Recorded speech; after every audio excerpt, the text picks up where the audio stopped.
Hi friends, welcome to சமையலை சுவாசம். இன்றைக்கி நம்ம ஈவினிங் ஸ்நாக்ஸ் ரெசிபி தான். குழந்தைங்களுக்கு இந்த மாதிரி ஒரு ஸ்நாக்ஸ், ஹெல்த்தியான ஸ்நாக்ஸ் வந்து ரெடி பண்ணி கொடுங்க. ரொம்பவும் டேஸ்டியாக இருக்கும். வெளியில் நல்ல கிறிஸ்பியாகவும் உள்ள நல்ல சாஃப்டாகவும் இருக்கக்கூடிய ஸ்நாக் ரெசிபி இது. இதுக்கு நம்ம 2 வாழைப்பழம், கனிஞ்ச வாழைப்பழமாக எந்த டைப் வாழைப்பழம் வேணாலும் நீங்கள் எடுத்துக்கலாம். நான் இன்றைக்கி செவ்வாழைப்பழம் எடுத்திருக்கேன். அது தோல்லாம் எடுத்துகிட்டு கையை வச்சு லைட்டாக மட்டும் இந்தளவு மசிச்சு கொடுத்துக்கோங்க. ரொம்ப கனிஞ்ச பழமாக இல்லைனாலும் பரவாயில்ல, நம்ம கை வச்சு மசிச்சு கொடுக்கும்போது நல்லா மசிச்சு வந்துடும். அதை நம்ம வேற ஒரு மிக்சர் ஜாருக்கு மாற்றி எடுத்துக்கலாம். இது கூடவே நம்ம 2 ஏலக்காய் வந்து ஆட் பண்ணிக்க போகிறோம். 4 ஸ்பூன் அளவுக்கு நாட்டு சர்க்கரை, கப் மெஷர்மெண்ட்டில் பார்த்திங்கன்னா ஒரு அரை கப் அளவுக்கு நாட்டு சர்க்கரை வந்து நம்ம எடுத்துக்கலாம். எடுத்துகிட்டு இதை நல்லாவே அரைச்சி எடுத்துகிட்டு வந்துடுவோம். பாருங்கள், இந்த அளவுக்கு நல்லா அரைச்சி எடுத்தாச்சு. இது இருக்கட்டும், நம்ம வேறு ஒரு பவுல் எடுத்துப்போம். அதில் வந்து 1 கப் அளவுக்கு நான் இன்றைக்கி கோதுமை மாவு எடுத்திருக்கேன். 1 கப் அளவுக்கு கோதுமை மாவு, அதில் அரை ஸ்பூன் அளவுக்கு மட்டும் பேக்கிங் சோடா வந்து ஆட் பண்ணிக்கலாம். இது ஆப்ஷனல் தான், நீங்கள் வேணான்னா ஸ்கிப் பண்ணிக்கலாம். நெக்ஸ்ட்டு 1 ஸ்பூன் அளவுக்கு வந்து ரவை வந்து ஆட் பண்ணிக்கோங்க. ரவை ஆட் பண்ணிக்கும் போது நமக்கு போண்டா வந்து வெளியில் வந்து நல்லா கிறிஸ்பியாக கிடைக்கும். இதை ஒரு விஸ்க் இல்லைனா வந்து ஒரு ஸ்பூன் வச்சு நல்லா மிக்ஸ் பண்ணி கொடுத்துக்கோங்க. இந்தளவு நல்லா மிக்ஸ் பண்ணி கொடுத்துட்டு நம்ம அரைச்சி வச்சுருந்த அந்த வாழைப்பழம் பேஸ்ட்டு வந்து இது கூட ஆட் பண்ணிக்கலாம். ஆட் பண்ணிவிட்டு நல்லா நம்ம இதை வந்து மிக்ஸ் பண்ணி கொடுத்துக்கலாம்.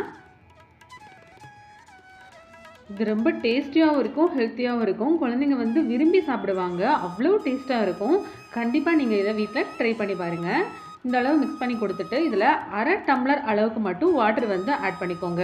1 கப் மாவுக்கு நம்ம அரை டம்ளர் அளவுக்கு மட்டும் வாட்டர் ஆட் பண்ணால் போதும். இதை நம்ம வந்து இந்த அளவு நல்லா மிக்ஸ் பண்ணி கொடுத்துக்கலாம். மாவு பாருங்கள், கையில் எடுத்தால் இந்த மாதிரி இருக்கணும்.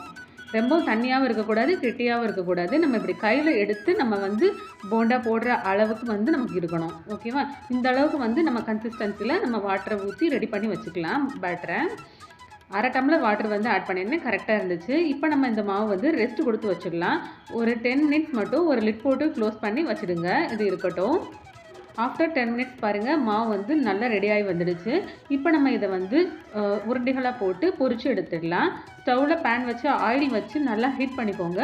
ஹீட் பண்ணிவிட்டு மீடியம் ஃப்ளேமில் வச்சுக்கோங்க. மீடியம் ஃப்ளேமில் வச்சுட்டு ஒவ்வொரு உருண்டைகளாக நம்ம வந்து இதில் போட்டு எடுத்துடலாம்.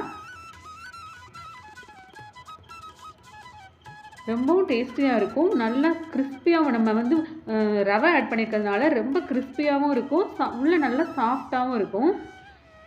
இது நீங்கள் 2 நாள் கூட வச்சு சாப்பிட்லாம். ரொம்ப டேஸ்டியாக இருக்கும், கெட்டு போகாது. ஒரு சைடு வேகவும் நல்லா இன்னொரு சைடு வந்து திருப்பி போட்டுக்கோங்க. நம்ம பனானா ஆட் பண்ணியிருக்கிறதுனால ஸ்டவ் வந்து சிம்லேயே வச்சுட்டு கொஞ்சம் மீடியம் ஃப்ளேம்லேயே வச்சு நம்ம இதை வந்து பொரித்து எடுத்துக்கலாம்.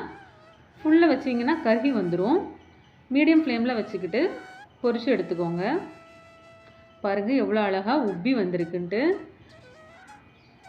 இந்த மாதிரி 2 சைடும் நல்லா ப்ரௌனிஸாக வெந்து வரவும் நம்ம இதை எடுத்து வச்சிடலாம். வேற ஒரு பிளேட்டுக்கு மாற்றி எடுத்து வச்சிடலாம். சூப்பர்வான வாழைப்பழம் கோதுமை போண்டா ரெடி ஆகிடுச்சு.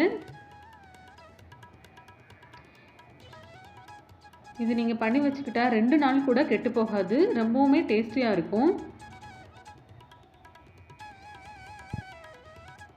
சூப்பர்வான, வெளியில் நல்லா கிறிஸ்பியாகவும் உள்ள சாஃப்டாகவும் இருக்கக்கூடிய போண்டா வந்து நமக்கு ரெடி ஆகிடுச்சு. இந்த ரெசிபி உங்களுக்கு பிடிச்சிருந்துச்சுன்னா மறக்காமல் நம்ம சேனலை லைக் அண்ட் சப்ஸ்கிரைப் பண்ணிக்கோங்க. Thank you friends.